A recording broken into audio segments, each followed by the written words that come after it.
Two people, same company, same floor, same salary, $200,000 a year. First person, James, 38. He takes his family to Cabo in February, drives a leased BMW, lives in a 4-bedroom and a good school district. His LinkedIn says senior director. His life, from the outside, looks exactly like what $200,000 is supposed to look like. He checked his account before confirming the Cabo trip. The number was fine. He checked anyway. He said yes to a project last month he didn't want because turning it down felt financially risky. He hasn't looked at his net worth in 4 months because the number makes him feel behind in a way he can't fully articulate. He earns $200,000 a year and carries a specific, quiet, persistent anxiety about money that he has never once said out loud to anyone. Second person, Priya, 36. Same salary. She drives a 2019 Honda CR-V that she owns outright. She rents a 2-bedroom in a decent neighborhood. Her brokerage account crossed $280,000 last month. She maxes every tax-advantaged account she has access to. She turned down a project in October, just said no without a backup plan, without a safety net conversation, because she didn't like the work and the math said she could. Same salary, same city, same number on the offer letter 4 years ago. Completely different financial lives. And the difference between them is not discipline, it's not intelligence, it's not even choices exactly, because James made choices that made complete sense at every individual moment. It's something more structural than that, something that most people earning $200,000 have never had anyone explain to them clearly, because the assumption at this income level is that you've figured it out, that you don't need the basics explained, that you're past all that. You're not. And nobody told you. My name is Nick, and today we're going to talk about the most misunderstood income level in America. Not poverty, not middle class, $200,000. The salary that should have solved it, and for a stunning percentage of people who earn it, doesn't. Let's start with the number itself, because most people earning $200,000 have a vague sense that taxes are high, without ever sitting down and looking at exactly what arrives in the account every 2 weeks. So let's look. $200,000 gross. Single filer, no dependents, living in California, which is not the worst state for taxes, but it is a real one that real people live in. Federal income tax at this income, approximately $40,000. State income tax in California, approximately $14,500. FICA, Social Security and Medicare, another $10,000 roughly, though Social Security caps out at around $9,900 on the first $160,000. Health insurance premium, assuming a mid-tier employer plan, $4,800 a year. Total deductions before a dollar hits your account, approximately $69,000. Take home $131,000 a year, or about $10,900 a month. That's the real number, not $200,000, $10,900 a month. And if you live in New York instead of California, that number is closer to $10,200. If you have a family plan for health insurance rather than single coverage, subtract another $400 a month before tax. If your employer offers a 401k and you're contributing enough to get the match, which you should be, that's free money, subtract another $500 to $800 a month pre-tax. You are earning $200,000 and depositing somewhere between $9,500 and $11,000 a month, depending on your situation and your state.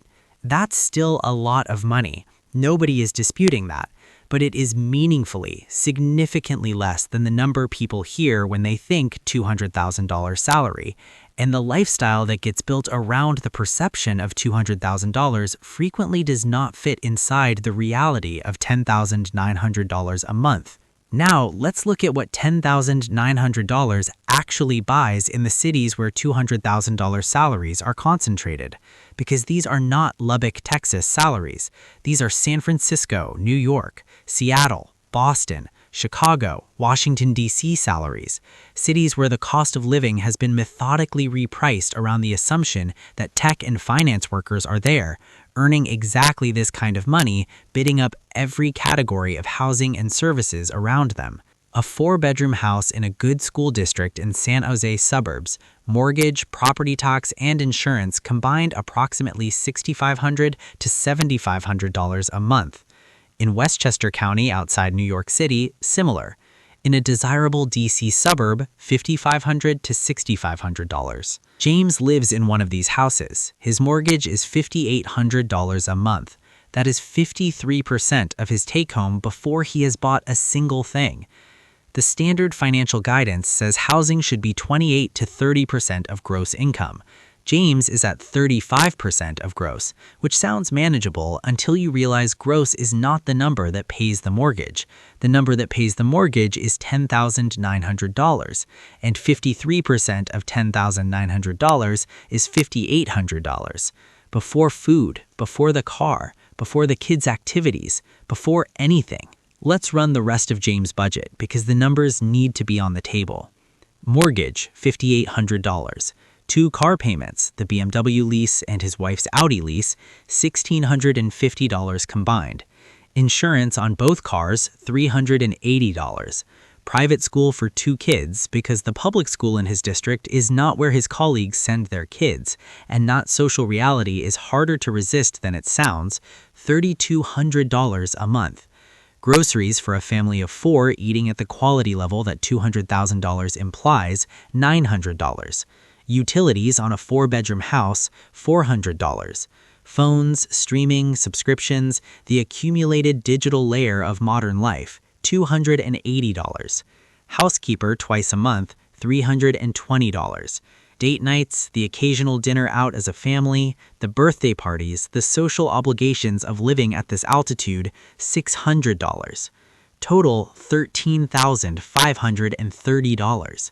Take home, $131,000. James is spending $2,630 more than he earns every month with a $200,000 salary, and he is not unusual. He is the median outcome at this income level in a high cost of living city, living the life that $200,000 is socially expected to produce, doing nothing that any individual person around him would point to as reckless. This is the $200,000 illusion. The salary is real. The lifestyle it implies is real. The gap between the after-tax reality and the lifestyle expectation is the thing nobody talks about, because talking about it requires admitting that $200,000 in the cities where it's earned, in the life it's expected to fund, is frequently not enough to do everything it's supposed to do simultaneously. And James chose private school and the BMW and the 4-bedroom, each time for a reason that made complete sense in the moment, which is exactly how the trap works. James didn't arrive at $13,530 in monthly expenses through one catastrophic decision. He arrived through 4 forces that operate quietly, simultaneously, and with remarkable efficiency at the $200,000 income level specifically. Force 1. Lifestyle inflation that moved faster than the paycheck. There's a version of James at 29, earning $85,000, living in a 2-bedroom apartment, driving the Honda, packing lunch 3 days a week. He was tight but building. He had margin. Not a lot, but some. Then came the promotions, $110,000, $145,000, $175,000. $200,000, and at each step, the lifestyle followed, not recklessly, reasonably. The apartment became a house because they had a kid and needed space. The Honda became a lease because clients saw the car and the old one was aging. The school district moved up because that's what you do when you can. The restaurant budget expanded because finally they didn't have to think about it. Each individual decision was justified. Together, they formed a ratchet, a mechanism that only moves in one direction. Expenses, once established, are very hard to reduce without feeling like failure. The ratchet clicked up with every raise, and now the full $200,000 is necessary to maintain a lifestyle that was built incrementally over a decade. The Bureau of Labor Statistics Consumer Expenditure Survey found that households in the top income quintile spend 97 cents of every dollar they earn. 97 cents. They have a 3% savings rate. The bottom quintile, by comparison, has a negative savings rate. They're spending more than they earn. But the top quintile, the people earning $200,000 and above, are saving almost nothing either. Not because they're struggling, because the lifestyle expanded to meet the income, and now the income and the lifestyle are the same number, and the distance between them, the gap that actually builds wealth, has been reduced to almost nothing. Force 2. The cost of looking like you earn $200,000. This one is uncomfortable to say directly, so most financial content doesn't say it. At a certain income level, there are social costs to not performing that income. James's colleagues drive European cars, his neighbors send their kids to private school, his clients have certain expectations about the restaurant where they meet, the hotel where the conference is held, the neighborhood where he lives. These are not imaginary pressures, they are real signals in a real social ecosystem, and the financial cost of ignoring them is not zero. The business relationship that doesn't develop because the lunch spot felt wrong, the school network that doesn't open because his kids aren't in it, the professional perception that shifts because his address on his email signature is the wrong zip code. Cornell economist Robert Frank has studied this dynamic for decades. His research on expenditure cascades shows that visible consumption by higher-income neighbors directly increases spending by lower-income households in the same area, not through direct pressure, but through the gradual recalibration of what feels normal. You cannot live at the $200,000 income level in the neighborhoods and social circles where that income clusters without being affected by the spending of the people around you. James isn't keeping up with the Joneses because he's vain. He's keeping up with the Joneses because the Joneses are his professional network, his kids' social environment, and the reference class his brain uses to determine what's reasonable. The car isn't about the car. The school isn't about the school. They're about belonging to the world that his income is supposed to have bought him entry into. And that world is expensive to belong to in ways that are very hard to see clearly from inside it. Force 3. Golden handcuffs, the career trap that high expenses build. Here's the thing James never anticipated when each individual expense made sense. Together, they built a cage. He needs $13,530 a month to maintain his life. He takes home $10,900. He's funding the gap with debt, slowly, quietly, in the way that credit card balances and home equity lines and deferred savings accumulate when the monthly math doesn't work. Which means he cannot leave his job. He cannot take the lower-paying role that excites him. He cannot negotiate from a position of being willing to walk away, because walking away would be a financial catastrophe within 90 days. His employer knows this, not explicitly, not as a strategy, just as the ambient reality of the professional class at his income level, that people with mortgages and private school tuition and car leases and lifestyles calibrated to their current salary are not people who take risks. They're not people who say no. They're people who say yes to the project they don't want because the financial margin to say no hasn't been built. Golden handcuffs are not a metaphor. They are a specific financial mechanism in which high income and high fixed costs combine to produce a person who is simultaneously highly compensated and completely trapped, with less actual freedom than someone earning $80,000 who built the gap and protected it. Priya has the same salary. She turned down a project in October. The difference between Priya's October and James's October isn't attitude or confidence or negotiation skill. It's math. Her fixed costs are $4,800. Her take-home is $11,900. Her gap is $6,100 a month, most of which runs automatically into accounts that compound quietly while she sleeps. She can say no because no is survivable. James cannot say no because no is not survivable. Same salary, completely different leverage over their own lives. Force 4. The taxes nobody told you about at this income level. At $200,000, you enter territory where tax complexity increases significantly, and most people are not equipped to navigate it. The alternative minimum tax starts phasing in. The ability to deduct certain expenses phases out. The net investment income tax, 3.8% on investment income above certain thresholds, kicks in. State taxes in high-tax states are not trivial. And here's the part that James specifically didn't know until it was too late. The decision he made at 32 to take stock options in lieu of salary, which seemed financially sophisticated and correct, created a tax event in year 2 that cost him $34,000 he didn't have in liquid savings. He put it on a home equity line. He's still paying it off. High income creates high complexity tax situations, and navigating them badly, which most people do because nobody teaches this, costs real money, not theoretical money, real, large, sometimes catastrophic money that can undo years of accumulation in a single bad decision made with incomplete information.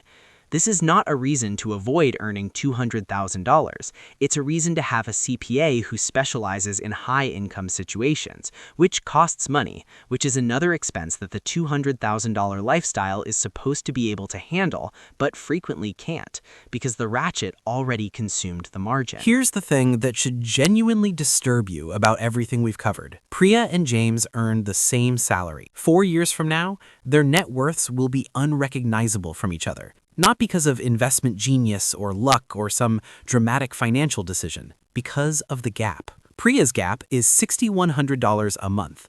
Most of it invests automatically.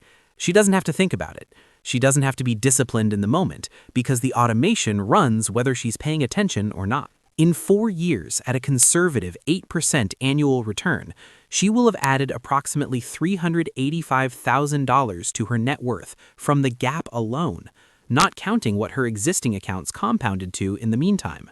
James's gap is negative $2,630 a month. In 4 years, he will have added approximately $126,000 in debt to his balance sheet, assuming nothing unexpected happened, and something unexpected always happens. His net worth will have moved backward while his salary moved to the right on his resume. Same income, opposite financial trajectories.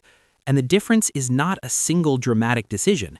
It's the accumulated weight of 1,000 individually reasonable choices that together produced a structure where the income is not enough to run the life. Now, here's the part that should really land. The Goldman Sachs survey found that 36% of households earning $200,000 to $250,000 live paycheck to paycheck. 36%. More than 1 in 3 people at this income level are, in the most functionally meaningful sense of the word, broke, not in poverty, not in crisis, but with no meaningful gap between what arrives and what leaves, no buffer, no compounding, no actual wealth building happening, and a separate, even more striking finding. A household earning $80,000 with a 40% savings rate, $32,000 invested per year, will build more wealth over 20 years than a household earning $200,000 with a 3% savings rate. The math is not even close. $32,000 invested annually at 8% for 20 years, approximately $1.58 million. $6,000 invested annually at 8% for 20 years, approximately $297,000. The $80,000 household, protecting and investing the gap, builds 5 times the wealth of the $200,000 household that let the lifestyle consume everything. Income is not the variable. Margin is. The gap is. The protected automated